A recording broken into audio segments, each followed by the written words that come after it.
오늘은 지난 3주 그리고 4주 전에 상고했던 고린도전서 15장을 계속 상고하는 가운데 하나님의 말씀 속에서 은혜를 함께 나누기를 원합니다.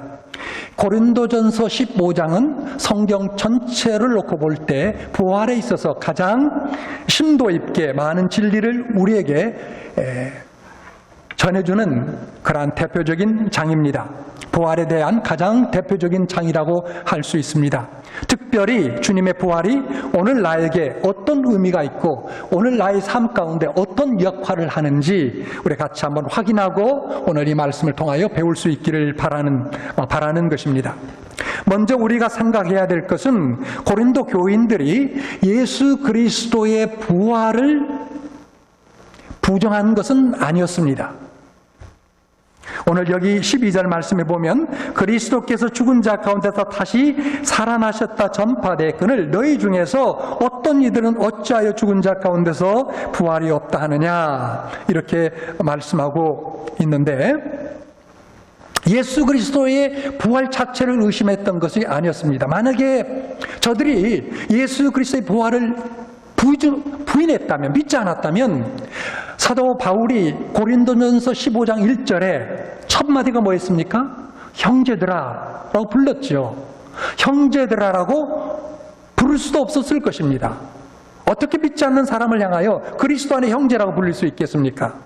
그리고 더 나아가서 1절 후반절에 보면 내가 너희에게 전한 복음을 너희에게 알게 하노니 이는 너희가 받은 것이요 또 그 가운데 선 것이라 라고 말하고 있는데 이런 말도 할 수 없는 것이죠. 그렇다면 고린도 교인들에게 부활에 있어서 문제는 뭐였겠습니까? 그것은 예수 그리스도의 부활을 부정하는 것이 아니고 뭘 못 믿겠냐? 그것은 곧 예수 그리스도께서 육체로 부활하는 것을 못 믿겠다라는 거예요. 12절 우리가 좀 전에 보았죠? 저들이 지금 부활을 못 믿겠다라는 것은 죽은 자 가운데서 육체로 부활하는 것을 못 믿겠다라는 그런 주장이었습니다. 여러분 중에서도 고린도 교인들처럼 그렇게 생각하는 분이 혹 있는지 모르겠어요. 영으로 부활한다면 모르겠지만 어떻게 육체로 다시 부활할 수 있느냐? 혹시 여러분 그런 질문, 그런 생각, 그런 의문 가져보지 않았습니까? 고린도 교인들 중에 믿는 자의 육체의 부활과 더 나아가서 예수 그리스도의 육체의 부활을 의심하게 된 데에는 중요한 역사적 그러한 배경이 있었습니다. 초대교회 당시에 전 유럽을 지배하고 있던 그러한 사상은 헬라 철학이었습니다. 그리고 헬라 철학의 가운데 핵심은 뭐냐면 이원론이었습니다. 영과 육의 세계. 그래서 이원론적으로 놓고 헬라 철학자들이 그것을 가르쳤는데 어떻게 가르쳤냐면 영적인 모든 것은 본질적으로 선한 것이요 물질이나 육체에 속한 모든 것은 본질적으로 악한 것이다라고 가르치면서 그걸 주장하고 그리고 답습해 왔었습니다. 따라서 고린도 교인들 중에 이런 헬라 철학에 깊숙이 들어와 있던 사람들은 예수 그리스도의 복음을 받아들이는 가운데서도 반신반의하면서 교회에 들어왔던 거예요. 육체의 부활은 그건 아닐 것이다. 영의 부활은 내가 믿는다. 영의 부활은 내가 받아들이지만 육체의 부활은 받아들일 수 없다. 이런 생각을 가지고 교회로 들어오게 되었다라는 것입니다. 사실 헬라 사람들과 그리고 고린도 교회에 적지 않은 사람들 중에 소망은 뭐였냐면 이 고달픈 육체를 가지고 내가 세상 속에 살게 되는데 하루속히 죽어서 이 육체로부터, 이 악한 육체로부터 죽음을 통해서 육체로 벗어나는 것, 그것이 저들의 한가락 소망이었습니다. 그들에게 있어서는 육체라는 것은 하나의 영을 가두는 감옥으로 생각했습니다. 헬락 철학자 가운데 세네카라는 유명한 철학자가 있는데 그가 이렇게 이야기했습니다. 오늘 내가 보고 있는 영과 육이 결합된 나의 이 존재를 떠나는 날이 올 때 나는 비로소 육체를 벗어나고 내 영은 신들에게도 돌아갈 것이다 라고 그렇게 고백했습니다. 얼마나 이원론적인 그러한 사상이 지배하고 있는가를 우리가 엿볼 수 있는 그러한 대표적인 하나의 철학자의 고백이라고 생각이 됩니다. 그래서 사도 바울이 고린도 교회가 세워지기 전에 이제 그리스에 복음을 들고 들어가죠. 그래서 데살로니가로부터 시작해서 그 전엔 물론 빌립보가 있지만 빌립보 그리고 데살로니가 그리고 나서 이제 쭉 내려오면서 아덴에 이르게 됩니다. 여러분 학교 다닐 때 그 세계사 시간에 아테네 들어봤죠? 아테네. 오늘날은 이제 아테네. 성경에는 아덴이라고 되어 있지만 그 그리스 그 중부 지방에 있는 문화와 철학의 중심지죠. 아테네에 이르게 됩니다. 그래서 바울은 습관적으로 유대인의 회당에 들어가서 복음을 전하는데 그 가운데 적지 않는 사람들이 몰려들었어요. 성경에 보니까 사도행전 17장 18절 말씀 한번 같이 보겠습니다. 17장 18절 말씀 제가 먼저 읽겠습니다. 어떤 에피쿠로스와 스토아 철학자 같이 읽어볼까요? 시작. 어떤 에피쿠로스와, 여기서 에피쿠로스라는 건 뭐냐면 철학자의 하나의 그 집단이에요. 간 분파예요. 에피쿠로스라는 그 철학자들의 그 모임 그 집단이 있는데 소위 우리말로 하면 헬라 철학자 가운데서도 쾌락주의를 주장하는 사람들이었습니다. 이것을 에피쿠로스라고 했어요. 쾌락주의. 그 다음에 반대로 또한 스토아 철학자들도, 이 스토아는 어떤 주의냐면 금욕주의자입니다. 금욕주의. 우리는 고행을 통해서 변화된다. 고행을 통해서 하늘나라로 간다. 이런 이제 것이죠. 그래서 이 대표적인 두 철학자들도 그 가운데 함께 있는데 바울과 쟁론할세, 어떤 사람들은 이르되 이 말장이가 무슨 말을 하느냐 하고 또 어떤 사람은 이르되 이방신들을 전하는 사람인가 보다 하니 이는 바울이 예수와 부활을 전하기 때문이라라 라고 기록되어 있습니다. 바울이 아데네에 들어가서 복음을 전하는데 그 가운데 적지 않는 철학자들이 왔던 거예요. 그런데 저들이 들어보니까 이게 웬 소리냐, 우리가 들어보지도 못했던 이상한 신을, 이상한 종교를 전한다. 그리고 더 나가서 말만 잘하네 등등 이렇게 하면서 이제 조롱했다라는 것이죠. 그런데 바울이 여기서 전했던 핵심 그러한 주제는 뭐였습니까? 여기 말하면 바울이 끝에 보면 바울이 예수와 그리고 부활을 증거했다라고 되어 있습니다. 바울이 예수와 그리고 부활. 여기서 부활이라는 것은 영의 부활을 전했겠습니까? 아니죠. 당연히 영의 부활은 저들도 다 수긍하고 있었던 거예요. 바울이 여기서 전했던 부활이란 육체의 부활을 증거했던 것입니다. 그렇기 때문에 저들이 받아들일 수 없었어요. 자, 그 결과를, 이 전도의 결과를 32절에서 보겠습니다. 사도행전 17장 32절 시작. 같이 시작. 그들이 죽은 자의 부활을 듣고 어떤 사람은 조롱도 하고 어떤 사람은 이 일에 대하여 내 말을 다시 듣겠다 하니. 바울이 전한 예수와 그리고 바울이 전한 육체의 부활, 그리고 우리 믿는 사람들도 육체로 영뿐만 아니라 다시 육체로 부활한다는 이 말을 듣게 됐을 때 저들의 반응이 어떻습니까? 조롱했어요. 그런데 그 가운데서도 어떤 사람들은 다시 한 번 더 듣겠다, 다시 한 번 내가 내일 와서 듣겠다, 그런 사람도 있었다라는 것이죠. 그런 사람들 가운데 이 후에 기록된 말씀을 보면 이제 진짜로 믿었던 사람들이 나오게 돼요. 자, 이처럼 고린도 지역에 또한, 고린도는 아덴으로부터 멀지 않은 지역입니다. 여기서 글쎄 여기서 뉴욕 정도 갈 수 있는 그런 한 200마일 정도 떨어진 지역인데, 자, 고린도의 지역에 갔을 때도 아마 비슷한 일들이 벌어졌을 것입니다. 그래서 고린도 교회에 이와 비슷하게 예수님과 신자의 영의 부활은 믿지만 육체의 부활을 믿을 수 없었다는 그러한 사람들이 철학적 사상과 배경 속에 나타나게 된 거예요. 교회에 나타나게 된 것입니다.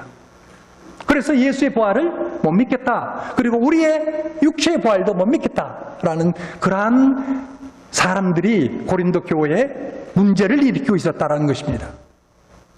자, 여기서 우리는 한 가지 중요한 교훈을 얻게 됩니다. 무슨 이야기냐면, 무엇이냐면, 잘못된 고린도 교회 교인들처럼 오늘날 예수 그리스도를 얼마든지 나의 생각으로 재단하고 믿을 수 있다는 것이죠.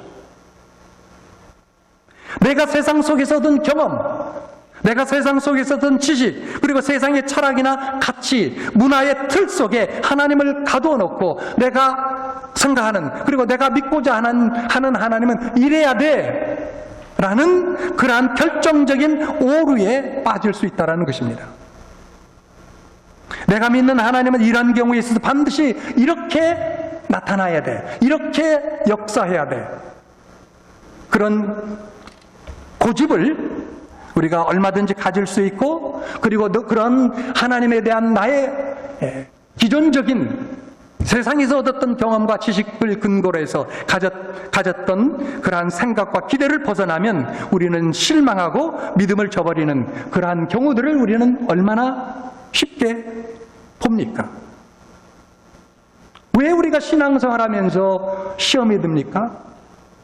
하나님께 때때로 우리가 실망하기 때문이죠.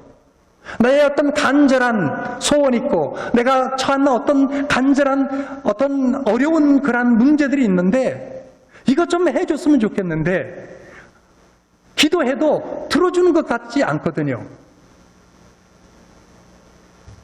하나님의 뜻은 무엇이든지 간에 내 생각대로 내 계획대로 되어져야 되는데 그걸 하나님이 어떻게든 좀 도와줘야 되는데 그것이 내 시간과 그리고 내 계획 속에서 이루어지지 않거든요. 그러니까 우리는 하나님을 못 믿겠다. 그리고 심지어 교회를 떠나는 그러한 부류들도 나타나는 것을 우리가 보게 됩니다. 여러분, 성경 말씀 속에서 보여주시는 하나님을 우리가 알고 믿는 것보다도 내가 세상 속에서 배웠고 경험했던 나의 가치관과 나의 이기심의 틀 속에 하나님을 넣고 믿으려고 하는 것, 이것은 매우 잘못된 그런 태도입니다. 이런 믿음은 결코 바른 믿음이라고 우리가 할 수 없습니다. 우리는 이런 틀을 과감하게 벗어버리고 던져야 됩니다. 그래서 우리는 성경에서 보여주시는 그러한 하나님을 믿고 따라야 됩니다. 전지전능하신 무한하신 하나님, 반면에 절대 선하시고 절대 은혜로우신 그러한 하나님, 그분을 우리가 신뢰하고 사랑하고 그분께 헌신하는 그런 삶의 신앙의 자세가 필요하다고 믿습니다. 고린도 교인들의 문제가 뭐였어요?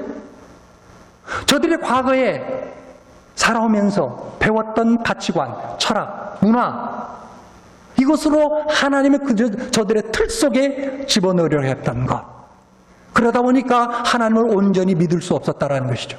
예수 그리스도를 온전히 신뢰할 수가 없었습니다. 중요한 부활의 그 진리를 받아들일 수 없었습니다. 자, 13절부터 19절까지 바울은 육체의 부활을 부정하는 자들이 결국 빠지게 되는 7가지 결론을 이야기합니다. 7가지. 자, 17절부터 19절 속에서 7가지를 제시하고 있는데, 자, 육체의 부활이 없다면, 우리가 육체로서 부활하는 것이 세상에 없다면, 첫째, 그리스도께서 부활하시지 않았을 것이다 라는 거예요. 둘째, 복음 전하는 일은 의미 없는 일이 된다라는 사실. 셋째, 그리스도를 믿는 것은 헛된 것이다. 육체의 부활이 없다면 또한 부활에 대한 모든 증인들과 그리고 전파자들은 모두 거짓말장이 그리고 사기꾼에 해당할 것이다. 그리고 다섯 번째, 육체의 부활이 없다면 모든 믿는 사람은 아직도 여전히 죄 가운데 있을 것이다. 여섯 번째, 과거에 믿었던 모든 사람들은 다 영원히 멸망했을 것이다. 마지막, 믿는 사람들은 세상에서 가장 불쌍한 사람에 속할 수밖에 없다라는 거예요. 얼마나 그 결과가 비참합니까? 육체의 부활이 없다면, 첫째, 뭐라고 합니까? 바울은 13절에서 만일 죽는 자의 부활이 없다면 그리스도도 다시 살지 못하셨을 거리라고 첫 번째로 이야기합니다. 제일 먼저, 그리고 가장 명백한 결론은 육체의 부활이 없다면 그리스도께서도 다시 사시는 것이 없었을 것이다라는 거예요. 얼마나 중요한 오류에 빠지게 되는 것입니까? 사랑하는 여러분, 우리가 성경을 보면 예수 그리스도의 육체의 부활에 대한 수많은 증거들을 우리가 발견합니다. 예수 그리스도의 부활, 특별히 육체의 부활, 이것을 일컬어서 우리는 성경에서 발견할 수 있는 그 증거들을 일컬어서 우리는 내증이라고 합니다. 성경 속에서의 증거. 많은 그러한 말씀들이 있지만 예수께서 자신이 육체로 부활하셨다는 걸 증명하시기 위해서 어떤 일을 하셨습니까? 제자들이 모였을 때 가운데 특별히 의심하는 도마가 있었을 때 주님께서 나타나셨죠. 그래서 도마에게 나타나셔서 말씀합니다. 내 손가락을 이리 내밀어 내 손을 보고, 그리고 내 손을 내밀어 내 옆구리에 넣어보라. 그리고 믿음 없는 자가 되지 말고 믿는 자가 되라 라고 말씀하신 것을 봅니다. 왜 주님께서 못 박힌 손을 보여주셨나요? 왜 주님께서 창에 찔린 옆구리를 보여주셨나요? 왜 그랬습니까? 당신께서 육체로 부활하셨다는 것을 입증하기 위한 거예요. 그래서 도마는 직접 만졌고요, 그리고 옆구리에 상처를 대었던 것입니다. 더 나아가서 예수님께서는 며칠 후에 제자들이 뿔뿔이 흩어져서 그 가운데 몇몇 제자들은 갈릴리 호수로 다시 돌아가서 고기를 잡고 있을 때 주님께서 어느 날 아침 새벽 일찍이 갈릴리 바닷가에서 불을 피워놓고 그리고 생선과 떡을 가져다 굽고 제자들을 기다리셨습니다. 제자들이 고기를 잡아서 돌아왔을 때 그들에게 주시면서 주께서 뭐라고 말씀하십니까? 조반을 먹어라, 아침을 먹어라 라고 이야기하면서 저들에게 생선과 고기를 건네주시고 그리고 당신도 같이 나눠 드셨습니다. 왜 그렇습니까? 육체로 부활하셨다는 것을 명백하게 보여주기 위한 그러한 사건이었습니다. 사랑하는 여러분, 부활하시되 영으로만 아니라 육체로 부활하신 것을 명백하게 여러분도 믿으시고 의심하지 않는 여러분 모두가 될 수 있기를 바랍니다. 두 번째로, 육체의 부활이 없다면 복음 전하는 것이 의미 없는 일이 될 것이라고 14절에 이야기합니다. 여러분, 복음의 핵심은 뭡니까? 3절과 4절에서 보는 바와 같이 그리스도께서 우리 죄를 위하여 죽으시고 장사되는 바 되었다가 다시 살아나신 것이 바로 복음의 핵심이라고 말씀을 드렸습니다. 자, 그런데 만약에 부활이 없다면 예수님은 죄와 죽음과 지옥의 권세를 정복하지 못했다라는 말하고 결국 같습니다. 그러므로 말미암아 우리는 결국 어떻게 되나요? 죄 앞에 무릎을 꿇어야 됩니다. 그리고 죽음 앞에 우리는 무릎 꿇고 벌벌 떨어야 됩니다. 그리고 지옥문 앞에서 우리는 다시 한번 또 덜덜 떨고 할 수 없이 지옥으로 들어갈 수밖에 없습니다. 복음이란 이 세 가지에, 다시 말해서 죄와 죽음과 지옥을 주님께서 정복하셨고, 그리고 예수 그리스도의 부활을 믿는 자에게 이 세 가지 우리의 인류의 대적들이 되는 것을 다 정복했다라는 것을 의미하는 것이 바로 그것이지 않습니까? 만약에 부활이 없다면 이 세 가지 것들, 죄와 죽음과 지옥을 우리는 해결할 방법이 없게 되는 것입니다. 그렇다면 그것은 결코 복음이 아니죠. 이 세 가지 것을 해결할 수 없는 것이라면 그건 복음이 결코 될 수 없습니다.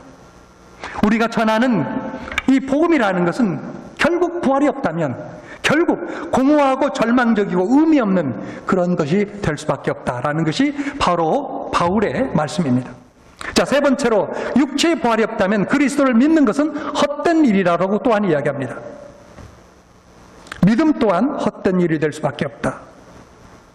여러분, 히브리서 11장에 보면 믿음의 선진들에 대해서 소개하고 있습니다. 많은 분들이 소개되고 있죠. 아브라함, 노아, 아벨, 모세, 라합, 다윗, 수많은 선지자들. 여러분, 이들은 믿음 때문에 매를 맞고 옥에 갇히고 그리고 심지어 죽음까지 당하게 되었습니다. 자, 그렇다면 여러분, 육체의 부활이 없는 것이라면 저들의 행했던 모든 믿음의 행실들과 그리고 믿음의 삶, 그 믿음 그 자체, 그것은 결국 뭡니까? 다 허무한 거죠. 허무한 거죠. 그리고 또한 네 번째, 육체의 부활이 없다면 부활에 대한 모든 증인들과 전파자들은 결국 뭐가 됩니까? 거짓말장이라고 오늘 말씀에서 이야기합니다.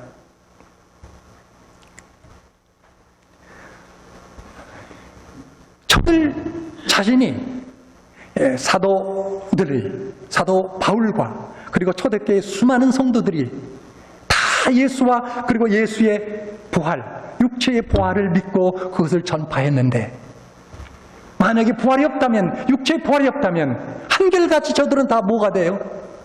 거짓말장이들, 사기꾼들이 되는 것입니다. 아니, 저들은 거짓말을 믿었고 거짓말을 위해서 매를 맞았고 거짓말을 위해서 죽음까지도 당했다라는 것이죠. 여러분, 그게 얼마나 비현실적입니까? 그게 얼마나 비논리적입니까? 세상의 모든 진리 중에 진리이기 때문에, 육체의 부활이 진리이기 때문에 저들은 기꺼이 그리고 기쁨으로 전하고 그리고 죽음까지 기쁨으로 맞이했던 것이 아니겠습니까? 다섯 번째, 육체의 부활이 없다면 모든 사람은 여전히 죄 가운데 있게 될 것이라고 17절에 이야기합니다. 바울은 17절 한번 보시기 바랍니다. 그리스도께서 다시 사는 것이 없으면 너희의 믿음도 헛되고, 여기 14절에 언급했던 것을 다시 한번 언급하고 있죠. 그리스도께서 다시 사시는 것이 없으면 너희의 믿음도 헛되고, 두 번째 똑같이 언급합니다. 그리고 나서 다시 한번, 그리고 또 이야기합니다. 너희가 여전히 죄 가운데 있었을 것이요. 과거 믿음의 선진들 뿐만 아니라 오늘 우리가 믿는다고 하는 그 모든 것도 다 헛것이라는 것입니다. 그것만이 아니라 우리가 아직 여전히 죄 가운데 있을 것이라는 그런 말씀을 하고 있습니다. 여러분, 죄 가운데 있다는 맛이 그 의미가 무엇이겠습니까? 죄 가운데 있다, 그냥 죄 가운데 죄 짓고 산다, 뭐 그 말입니까? 아니죠. 뭐 죄는 사실상 태어나면서부터 우리가 원죄를 가지고 태어났고 살아오면서 계속 젖빨듯이, 하루에도 수십 번씩 젖빨듯이, 그리고 밥 먹듯이 죄를 짓고 살아왔죠. 여러분, 단순히 그걸 의미하는 것이 아닙니다. 우리가 죄 가운데 산다, 단순히 그걸 의미하는 건 아니에요. 뭘 의미하는 것입니까? 죄 문제가 해결되지 않았기 때문에 우리는 평생 동안, 아니 평생이 아니라 영원토록 죄책감을 가질 수밖에 없다는 거예요. 죄책감.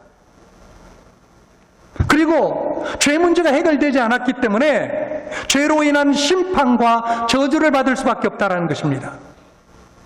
죄 싹슨 성경이 뭐라고 얘기합니까? 사망이죠. 영원히 하나님으로부터 분리될 수밖에 없는 그러한 죽음을 피할 수 없다는 것이죠. 그것이 바로 우리가 죄 가운데 있다는 것입니다. 여전히 죄 가운데 있다. 육체의 부활이 없다면 여전히 죄 가운데 있다. 죄책감과 죄로 인한 심판과 저주, 그리고 하나님으로부터 영원히 분리되는 그러한 지옥의 형벌, 지옥에 떨어질 수밖에 없다라는 것이 바로 오늘 말씀의 5번째 포인트입니다. 자, 6번째, 육체의 부활이 없다면 과거에 믿었던 모든 사람들은 영원히 다 멸망했을 것이라고 18절에 이야기합니다. 육체의 부활이 없다면 과거의 믿음의 사람들은 죽음으로써 다 끝장났다. 다 끝장났다는 것입니다. 육체의 부활이 없다면 혹시 지옥이 있다면 저들은 어디로 가요? 지옥에 갔을 것이다라는 거죠. 모든 인류는 예수 그리스도 육체의 부활이 없다면 모든 인류는 다 지옥으로 떨어졌든지 아니면 무신론자들이 주장하는 것처럼 죽음으로써 그 존재 자체가 다 사라졌다라는 것이죠. 끝장났다라는 것이죠. 망했다라는 것입니다. 얼마나 엄숙한 오류에 빠지게 되는 것입니까? 마지막으로 또 한 가지 이야기합니다. 마지막으로 19절에서 보면 믿는 사람들은 세상에서 가장 불쌍한 사람들이 될 것이라고 이야기합니다. 사랑하는 여러분, 우리는 예수 그리스도를 믿기 때문에 세상 사람들과 다른 삶을 살게 되지 않습니까?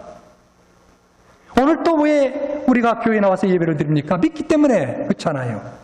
믿어보려고 여기 나왔잖아요. 믿기 때문에 오늘 또 여러분 헌금했잖아요. 피곤한 가운데서도 봉사하잖아요.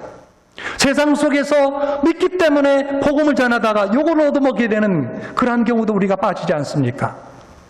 그리고 어떤 사람은 믿음 때문에 자신의 모든 것을 포기하고 세계 저 먼 곳 우주에 들어가서 순교를 각오하고 선교하지 않습니까? 그런데 여러분, 만약 예수께서 부활하지 않았다면, 육체로 부활하지 않았다면 이 모든 것이 헛된 일이 될 것입니다. 그러니 예수를 믿지 않고 세상에서 마음대로 즐기며 사는 사람과 우리가 비교를 한다면 사실상 우리는 얼마나 손해를 보고 사는 것입니까? 그렇죠? 시간 낭비, 돈 낭비, 인생 낭비. 그런데 육체의 부활이 없다? 결국 아무것도 없다? 예수 믿는 사람들이 가장 불쌍한 사람들이죠. 저처럼 젊은 나이에 신학교 가서 제가 유학원대로 여기서 공부해서 박사학위 받아서 한국 돌아갔으면 좀 더 나았을 텐데, 저보다 더 불쌍한 사람들은 모든 가졌던 것을 다 버리고 저 세계 빚도 없이 알아주는 사람도 없이 목숨의 위협을 느껴가면서 자녀 교육도 제대로 시키지 못한 가운데 굶주리고 때로는 헐벗는 가운데 복음 전하는 저들이 야말로 정말 불쌍한 사람 아닙니까? 우리 예수 믿는 사람이 가장 불쌍한 사람이 되는 것이 아닙니까? 여러분, 이 7가지 결론은 무엇으로 가정에서 나왔습니까? 7가지의 이 가정은 무엇으로, 이 결론은 무엇으로 나왔습니까? 육체의 부활이 없다면 바로 그것이었습니다. 그런데 이제 우리가 거꾸로 가정하면 어떻게 됩니까? 다시 말하면 육체의 부활이 사실이라면 우리가 지금까지 내렸던 모든 결론에 반전이 이루어지는 것입니다. 그렇지 않습니까? 육체의 부활이 있다면 예수 그리스도가 진실로 부활하셨습니다. 복음 전하는 것은 우리의 인생에 있어서 정말 중요하고 의미 있는 일입니다. 육체의 부활이 사실이라면 예수 믿는 것은 가장 가치 있는 존귀한 일입니다. 또한 부활에 대한 모든 증인들과 전파자들은 참된 진리의 증인들이요 전파자들입니다. 믿음을 가진 모든 사람은 이 세상 죄 가운데 더 이상 있지 않게 될 것입니다. 죄책감 속에 사로잡힐 필요도 없고 죄로 인한 저주와 심판, 하나님으로부터 영원히 분리된 그런 모든 것을 우리가 다 벗어나게 될 것입니다. 과거에 믿었던 모든 사람들은 하나님과 함께 참된 자유와 평화와 기쁨 속에서 영생 복락의 삶을 누리고 있을 것입니다. 그 가운데 몇 년 전에 소천하신 저희 부모님들, 하나님과 함께 영생 복락을 누리고 있는 줄로 믿습니다. 예수의 부활이 사실이었기에 마지막으로 우리가 믿는 것은, 믿는 사람들은 세상에서 가장 불쌍한 사람이 아니라 세상에서 가장 행복한 사람 아닙니까? 가장 행복한 사람. 내가 건강이 없어도, 가진 것이 많지 않아도, 배운 것이 없어도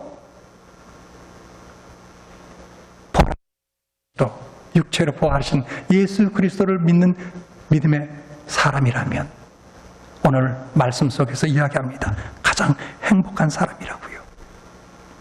사랑하는 여러분, 부활신앙을 가진 사람은 부활신앙을 가진 사람이 누리는 은혜와 축복과 특권이 바로 이것입니다. 사랑하는 여러분, 부활은 1년에 한 번 부활주일로 생각하고 넘어가는 교리가 아닙니다.